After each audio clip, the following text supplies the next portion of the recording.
650 bottles of intoxicating Eskuf was recovered during the raid at Bezimara of Sonamura in Sabus Rahman house based on the confidential sources. Sonamura police arrested 2 persons in the incident. Their names are Jalil Mia and Alamgir Hussain.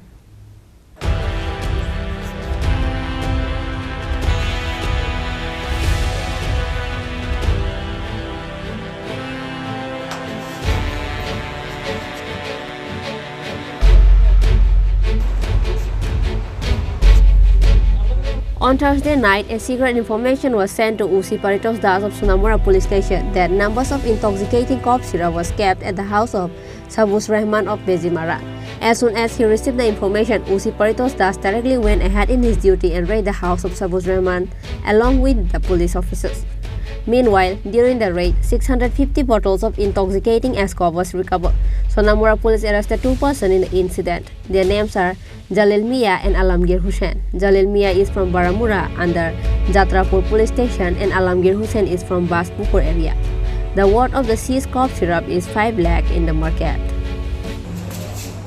আজকে রাত্র অনুমান 10:30টার সময় আমাদের কাছে একটা information আসে যে বেজিমারা সবুজ রহমানের বাড়িতে কিছু ফেন্সিডিল এবং এসকাপ মজুদ আছে।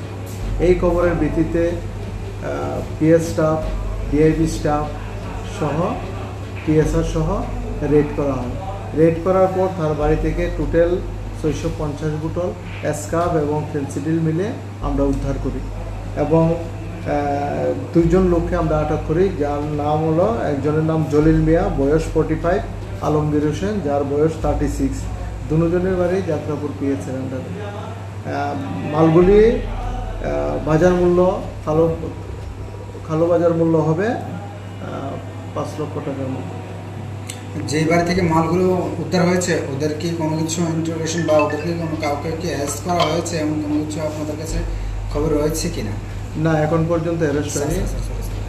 এই ব্যাপারে আমরা একটা স্পেসিফিক এনডিপিএস দ্বারা একটা মামলা আমরা নিচ্ছি এবং ইনভেস্টিগেশনে বেরিয়ে আসবে বাকি কিছু তথ্য। বাড়ি মালিককে কি মানে অ্যারেস্ট করা হয়েছে? না। Sonamura police lodged an FIR under NDPS Act and arrested them and has presented them to the court on Saturday. Bureau Report, Chini Khorang.